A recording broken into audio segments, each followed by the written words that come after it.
সন্তানকে সময় দিন। আপনার সন্তান আপনার ভবিষ্যৎ।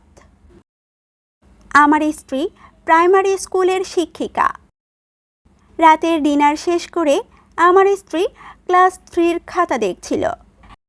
খাতা দেখতে দেখতে আমার মিসেসের চোখ দুটো ছলছল করে উঠেছে। আমি কাছেই বসে টিভি দেখছিলাম। মিসেসের দিকে নজর যাওয়াতে দেখি আমার স্ত্রী চোখের জল মুছছে।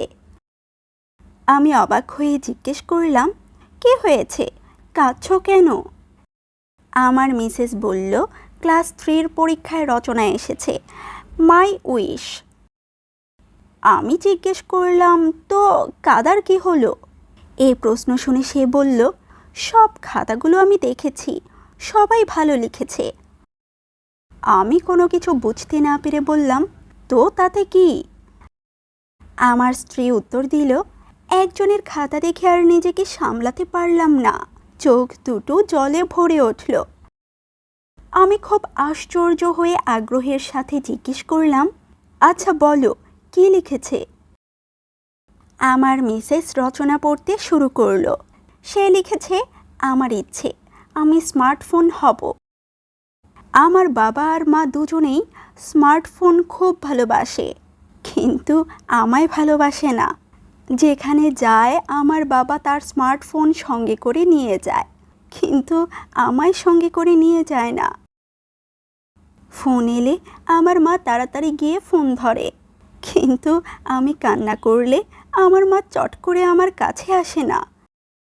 আমার বাবা স্মার্টফোনে গেম খেলে, কিন্তু আমার সাথে খেলে না।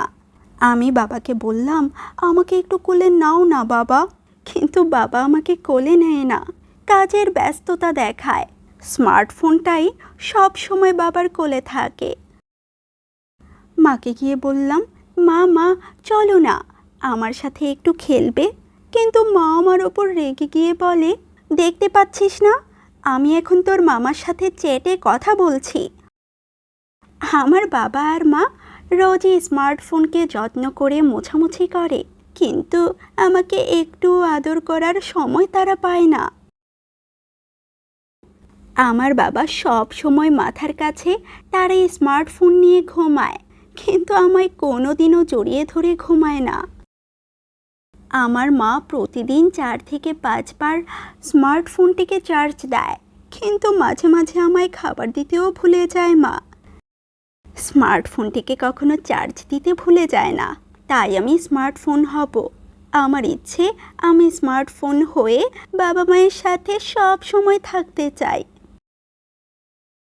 স্ত্রীর মুখে রচনাটি শোনার পর আমি খুব ইমোশনাল হয়ে স্ত্রীকে জিজ্ঞেস করলাম, কে লিখেছে এই রচনাটি?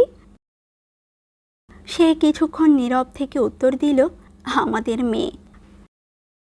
আমি স্তব্ধ হয়ে বসে রইলাম কিছুক্ষণ। অনেক কিছুই ভেবে চলেছি। আমাদের দুজনের চোখে তখন জলের ধারা নামতে শুরু করেছে। সুতরাং প্রত্যেক বাবা মায়ের দায়িত্ব হচ্ছে সন্তানের প্রতি যত্নবান হওয়া।